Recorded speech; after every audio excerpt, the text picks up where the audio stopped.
ఆంధ్రప్రదేశ్ ప్రభుత్వం గూగుల్తో కీలక ఒప్పందం కుదుర్చుకుంది. దీని ముఖ్య ఉద్దేశాలు క్లుప్తంగా: విశాఖపట్నంలో డేటా సెంటర్. విశాఖపట్నంలో $10 బిలియన్ సుమారు 88,000 కోట్ల రూపాయలు పెట్టుబడితో గూగుల్ అనుబంధ సంస్థ ద్వారా 1 గిగావాట్ GW సామర్థ్యం గల హైపర్స్కేల్ డేటా సెంటర్ క్లస్టర్ను ఏర్పాటు చేయనుంది. ఇది విశాఖను ఆర్టిఫిషియల్ ఇంటెలిజెన్స్ AI సిటీగా మార్చడంలో మొదటి అడుగు.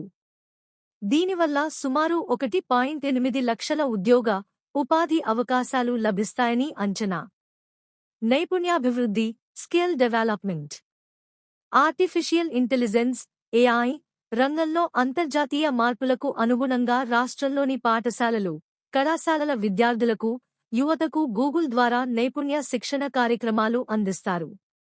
AI సహకారం, AI కోఆపరేషన్. విద్య, ఆరోగ్య సంరక్షణ, హెల్త్ కేర్, పర్యావరణ సుస్థిరత, ఎన్వైరన్మెంటల్ సస్టైనబిలిటీ వంటి కీలక రంగాలలో AI, మెషిన్ లెర్నింగ్, ML పరిష్కారాలను, సొల్యూషన్స్ అమలు చేయడంలో గూగుల్ రాష్ట్ర ప్రభుత్వానికి సహకరిస్తుంది. స్టార్టప్లు, చిన్న వ్యాపార సంస్థలకు కూడా AI ఆధారిత సేవలకు శిక్షణ ఇస్తుంది. మొత్తంగా ఈ ఒప్పందం ఆంధ్రప్రదేశ్ను డిజిటల్ AI హబ్గా తీర్చిదిద్దడానికి, భారీ పెట్టుబడులు, ఉపాధి అవకాశాలను పెంచడానికి దోహదపడుతుంది.